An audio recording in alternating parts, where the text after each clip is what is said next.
جاننے کے لیے، کیونکہ پاکستان سے بھی کئی اس وقت موجود ہیں ایران میں. تو فیلو جرنلسٹ ہیں، سینئر اینالسٹ ہیں اویس توحید صاحب تہران میں اس وقت مجھے جوائن کر رہے ہیں پروگرام میں. آپ کے وقت کی بہت شکر گزار ہوں. اس کے ساتھ ساتھ ڈاکٹر راشد نفی صاحب سینئر اینالسٹ ہیں ایران سے، پروگرام میں جوائن کر رہے ہیں. آپ دونوں کو میں خوش آمدید کہتی ہوں. اویس صاحب ذرا آپ سے بات کا آغاز کرتے ہیں. فیلڈ مارشل کے مناظر ہم نے دیکھے، اس کے علاوہ وزیر اعظم بلاول صاحب اور کئی اہم شخصیات تھیں جو کہ وہاں پر موجود تھیں، اور یہ بھی اطلاعات آ گئیں کہ وہ وہاں سے اب واپسی کے لیے نکل گئے ہیں. انفیکٹ وزیر اعظم صاحب جو ہے وہ استنبول میں ان کا دورہ ہے، وہ وہاں چلے گئے ہیں. ڈاکٹر راشد، آپ مجھے فرمائیے گا، موجودہ جو سپریم لیڈر ہیں وہ اپنے والد کے جنازے میں شرکت کریں گے یا نہیں کریں گے؟ کیونکہ کئی ایسی رپورٹس بھی سامنے آ رہی ہیں کہ سیکیورٹی کے معاملات کو دیکھتے ہوئے وہ منظر عام پر نہیں آئیں گے، وہ اپنے والد کے جنازے میں شرکت نہیں کریں گے. اور کئی جگہوں پر یہ بھی رپورٹ ہو رہا ہے کہ شاید وہ تھوڑی دیر کے لیے جنازے میں آئیں گے اور پھر اس کے بعد چلے جائیں گے. آپ بتا سکتے ہیں سر کیا طے پایا ہے ابھی تک؟ جی بسم اللہ الرحمن الرحیم. دیکھیں، اس وقت آج کی جو تقریب تھی اس کے اندر تو خود شہید سید علی خامنہئی کا جسد خاکی ایک معروف مصلی ہے جہاں پہ ان کی عید کی نماز ہوتی ہے، بہت بڑا اجتماع وہاں پہ ہوتا ہے. جی تو اسی کے ایک حصے میں ان کے جسد خاکی کو رکھا گیا تھا، اور مختلف جو سرکاری وفود تھے اور مختلف ممالک سے آئے ہوئے جو بڑی بڑی شخصیات جن میں علماء اور اسکالرز وغیرہ شامل تھے، ان کو موقع دیا گیا تھا کہ وہ وہاں سے ان کے اس جگہ سے قریب سے ان کو خراج عقیدت پیش کریں. ایک بڑا خوبصورت انداز سے وہ ایک اسٹیج سجایا گیا تھا، یقیناً آپ لوگوں نے، آپ کے ناظرین نے بھی دیکھا ہوگا. تو اس کے اندر کنٹرولڈ ایریا تھا. کنٹرول مراد یہ ہے کہ جو اس بڑے ایریا کے اندر ایک بلڈنگ تھی، اس کے اندر یہ سارا پروگرام یا یہ سارے امور انجام پائے. اس کے اندر اوپنلی کچھ لوگوں کو دکھایا بھی جا رہا ہے اور کچھ کو شاید نہ بھی دکھایا جائے، اور نہ دکھائے جانے والوں میں اس بات کا بھی امکان ہے کہ موجودہ رہبر جو ہیں وہ آئے بھی ہوں، انہوں نے اپنے والد کی اس میں شرکت بھی کی ہو، لیکن شاید میڈیا نے اس کو کور نہ کیا ہو. یہ میں اپنا امکان ظاہر کر رہا ہوں، یقینی بات نہیں کر رہا. ممکن ہے کچھ دیر کے بعد اگر ان کے اس کے اندر ہو تو وہ خود بھی آئیں بھی اور اس کو میڈیا بھی سامنے لے کے آئے. ابھی تک تو ہمارے جیسے لوگوں کے پاس، میڈیا کے پاس تو یہی ہے کہ وہ امکان ہے کہ وہ تشریف لائیں گے.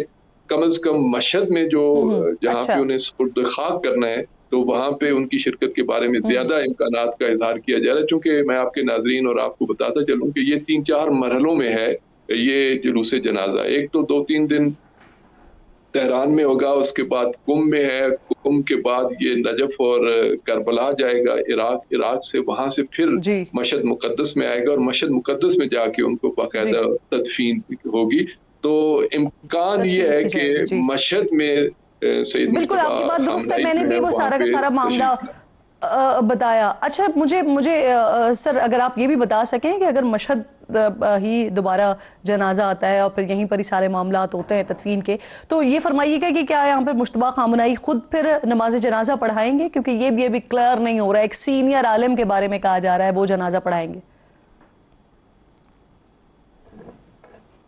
جی میں نے آپ سے عرض کیا نا کہ اب تک تو صرف اندازے ہیں، چونکہ باقاعدہ آفیشلی کوئی چیز اناؤنس نہیں ہوئی کہ مشہد میں نماز جنازہ کون پڑھائیں گے. لیکن عوامی خواہش بھی ہے اور عالمی سطح پہ بھی لوگ اس کے انتظار کر رہے ہیں کہ خود سید مجتبیٰ جو ہیں خامنہئی وہ نماز جنازہ پڑھائیں. لیکن میں نے جیسے ممکن ہے تہران کے اندر بھی وہ کسی ایونٹ میں شریک ہو جائیں یا قم کے اندر یا مشہد کے اندر، تو یہ ابھی سب امکانات ہیں. کیونکہ یہاں پہ اوورال کسی کو بھی مجھے یہ بھی فرمائیے گا راشد صاحب، یہ بھی فرمائیے گا سر کہ جس طرح سے ابھی جو یہ سلسلہ جنازے کے دوران کیا کسی قسم کی اسرائیل کی طرف سے کوئی حملہ وغیرہ بھی ہو سکتا ہے، کوئی کوشش کی جا سکتی ہے، اس طرح کا کوئی خدشہ موجود ہے؟ کیونکہ جب میں اور آپ بات کریں تو اب سے کچھ لمحات پہلے IRGC کی طرف سے ایک اسٹیٹمنٹ سامنے آیا ہے کہ اگر ہماری مقدس ہستیوں کی بے حرمتی کی کوشش کی گئی تو اس کا جواب بہت خطرناک ہوگا. یعنی کہ کوئی نہ کوئی خدشات یا کوئی نہ کوئی ایسے سیکورٹی تھریٹس کیا اسرائیل کی طرف سے موجود ہیں جو اس پر بڑی وضاحت کے ساتھ پیغام دے دیا گیا آگے؟ جی ہاں، آپ نے درست نشاندہی کی. سپاہی پاسداران انقلاب اسلامی کی طرف سے رد عمل سامنے آیا ہے اور یقیناً ان کے پاس رپورٹس بھی ہوں گی. لیکن میں اپنے تجزیے کے طور پہ یہ عرض کر سکتا ہوں کہ اسرائیل کی جو ماہیت ہے اور جو زائنسٹ نظریات ہیں اس کے مطابق تو ہر جگہ پہ کسی وقت بھی کسی کو بھی نشانہ بنایا جا سکتا ہے. جو 70,000 غریب اور بے گھر اہل غزہ کو جس نے نہیں بخشا اور اب بھی معصوم بچوں کا قتل عام کر رہا ہے، تو اس سے تو کسی چیز کی بھی توقع کی جا سکتی ہے. ایران تو ان کے لیے سب سے بڑی رکاوٹ ہے، ایک بہت بڑی ہرڈل ہے ان کے جو یعنی یہ نظریات سیکورٹی ہیں. تھریٹ اس وقت موجود ہے. راشد صاحب ساتھ ہی موجود رہیے سر. جی بالکل ٹھیک، ساتھ ہی موجود رہیے. اویس توحید صاحب بھی جوائن کر چکے ہیں. بہت شکریہ اویس صاحب. یقیناً جو اس وقت وہاں پر مناظر ہیں میں دیکھ بھی رہی ہوں، صبح سے فالو بھی کر رہی ہوں، اور بتایا یہ جا رہا ہے کہ وہاں پر جو پاکستانی صحافی ہیں ان کو باقاعدہ طور پر جس طرح سے ایرانی عوام مل رہی ہے یا ایک سوگ کی کیفیت ہے وہاں پر، لیکن ایرانی عوام یہ بتا رہی ہے پاکستانی جتنے بھی صحافی ہیں ان کو کہ وہ سمجھتے ہیں اس بات کو کہ سب سے بڑا کردار پاکستان نے ادا کیا ہے. اور پھر اسی کردار کو دیکھتے ہوئے جس طرح سے ہماری پوری کی پوری آلموسٹ قیادت وہاں پر موجود، وزیر اعظم صاحب بھی، فیلڈ مارشل بھی، دیگر اعلیٰ سطحی قیادت بھی، ایک بڑا اسٹرانگ میسج بھی گیا ہے. اس کے علاوہ بھی پھر ہم دیکھ رہے ہیں کہ وہاں پر 90 سے زائد ممالک کے وفود ہیں جن کی شرکت یا ہونی ہے یا ہو چکی ہے. آپ نے کیا دیکھا سر؟ نہیں کرن، دیکھیں آپ نے اپنے ابتدائیے میں تو سارا بیان کر دیا کہ ایک اسٹرانگ میسج گیا ہے کہ ہمارے فیلڈ مارشل جنرل ناصر منیر، پوری سیاسی قیادت، خود یوسف رضا گیلانی اور فیصل کنڈی صاحب کل میرے ساتھ جہاز میں ہی تھے جب یہاں پہ میں تہران میں لینڈ کیا ہوں. تو ایک بہت بڑا ایک اسٹرانگ میسج 1947 سے جو ایک بردرلی ایک ریلیشن شپ ہے ایران کا. ایران the first country جس نے ریکگنائز کیا پاکستان کو آفٹر اس کریشن ان 1947، اور پھر جس طرح ایک سال کے اندر 2 دفعہ جنگ کے دوران ہماری سول اور ملٹری لیڈرشپ نے جس طرح ساتھ دیا ہے، اور جس طرح جنرل ناصر منیر صاحب نے ایک آرکیٹیکٹ کے طور پہ ایمرج ہوئے ہیں کہ جنہوں نے بروکر کی ڈیل خود اس جنگ کے دوران 2 دفعہ دورہ کیا جہاں پہ اسٹارٹ لگ رہی تھی کہ کہیں اسٹیل میٹ تو نہیں آ گیا. اس دوران پھر انہوں نے ریزیوم کیے ٹاکس. ایک بہت بڑا کردار برج کا. اور آج میں آپ کو وہ مناظر بتاتا ہوں، تجزیہ رہنے دیتے ہیں، جو میں پورے شہر کا ایک دورہ کیا میں نے 2-2.5-3 گھنٹے کے لگ بھگ، اور اپ اسکیل ایریاز میں گیا، اور جو لوگ ہیں گروپس کے اندر وہ ملک کے مختلف حصوں سے، قصبوں سے، دیہاتوں سے، شہروں سے وہ اب آنا شروع ہو گئے ہیں. زیادہ تر سیاہ لباس میں ملبوس ہیں، اور ہزاروں کی تعداد میں پوسٹرز، بینرز اور سینگز جو آیت اللہ خمینائی صاحب شہید کی وہ وہاں پر آویزہ ہیں.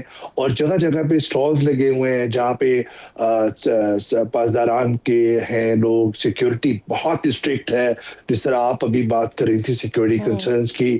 میں خود مصلی امام خمینی جہاں پہ جسد خاکی ہے اس وقت، جس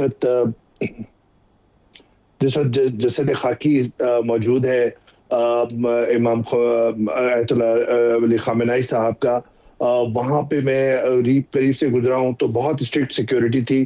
اور جو ایک گرینڈ فیئرول دینے کا جو ہے اس پوری قوم کا، میں نے اور لیڈران کے اتنے نہیں دیکھے. ہاں، شہیدوں کے جو IRGC کے لیڈران ہیں، سیاسی قیادت ہے، لارجانی صاحب شہید کی تصویریں دیکھی ہیں، لیکن زیادہ تر جو ہے آیت اللہ خمینائی جنہوں نے 36 سال تک جو ایک مشکل حالات کے اندر ایرانی قوم کو اور ایران کی جو ایک بہت ہی مشکل حالات تھے اس کے اندر جس طرح گائیڈ کیا ہے، وہی ایک گرینڈ فیئرویل دینا چاہ رہے ہیں. اور دوسرا جو ایک عام تاثر مغربی ملکوں کے اندر ہے کہ جی یہاں پہ کوئی خواتین جو ہیں ساری حجاب کے اندر ہیں. ایسا بھی نہیں دیکھا میں نے. لڑکیاں نارمل جینز ٹی شرٹس کے اندر بھی دیکھا، اور لڑکوں کے ساتھ کھڑی ہوئی ہیں گروپس کے اندر، اپ اسکیل ایریاز کے اندر، چوراہوں کے اوپر موٹر سائیکلیں چلا رہی ہیں. تو وہ، اور دوسرا ایک دیواروں پر میں نے گریفٹی دیکھی کہ ابھی تک امریکہ مرد آباد کے نعرے لکھے ہوئے ہیں پرشین کے اندر، اور پھر ساتھ میں کہ ہمارے رہبر، جی بالکل، اور ساتھ میں جو ہے وہ کہ جو دشمن ملک ہے امریکہ، اس نے ہمارے رہبر کو شہید کیا.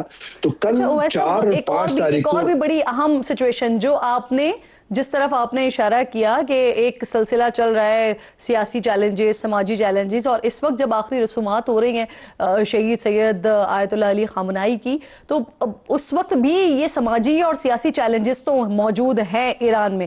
اب اس کے ساتھ ساتھ ایک مذہبی پہلو بھی بڑا امپورٹنٹ ہے. تو یہ فرمائیے گا کہ آپ وہاں پر یہ سارا سچویشن، اس وقت سارے مناظر کو دیکھ رہے ہیں، کیپچر کر رہے ہیں، کیا یہ موقع سر اقتدار کی منتقلی اور ایران میں علی خامنہئی کی شہادت کے بعد جو سیاسی نظام کا استحکام ہے اس کے لیے بھی یہ ایک اہم کردار ہو سکتا ہے؟ اور کیا اس کو کنسیڈر کیا جا سکتا ہے مجتبیٰ علی خامنہئی کی بیعت کو لے کر؟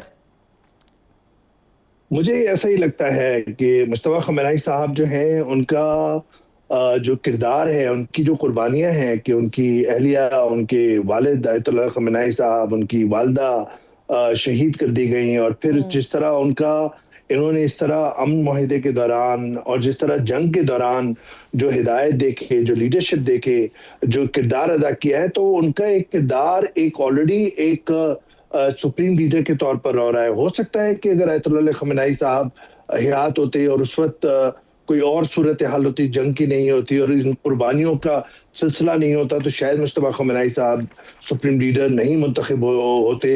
لیکن اس وقت جس وقت میں اور آپ بات کر رہے ہیں، مجھے ایسا لگ رہا ہے کہ اگر یہ امن معاہدہ جو انٹرم امن معاہدہ ہے، ایک فریجائل ہے اور بہت بد اعتمادی کی بھی فضا میں نے دیکھی ہے لوگوں کو، کہ وہ اس امن معاہدے کے حساب سے اب معاہدے کے نکات کے حساب سے تو بہت مطمئن نظر آ رہے ہیں کہ بہت گین ہے ایران کا، لیکن ساتھ ساتھ میں وہ ان کو امریکہ اور اسرائیل پر اعتماد نہیں ہے، اور بد اعتمادی کی بہت لمبی تاریخ ہے جو ہمارے ناظرین کو، آپ کو بھی پتہ ہے. تو مجتبیٰ خامنہئی صاحب، مجھے لگتا ہے کہ اگر یہ معاملات آگے اسی طرح مرحلہ وار آگے اگر حل ہوئے، تو پھر مجھے لگتا ہے کہ ایک نئے ایران کی بنیاد ہوگی. اور مجتبیٰ خامنہئی صاحب، مجھے ایسا لگتا ہے کہ غالباً جس کی آپ بھی نشاندہی کر رہی تھی، عندیہ دے رہی تھی، مجھے لگتا ہے کہ وہ فیونرل پروسیشنز کو لیڈ کرتے ہوئے نظر آئے اور پہلی دفعہ پبلک اپیرنس دیں ان ملینز آف ایرانیز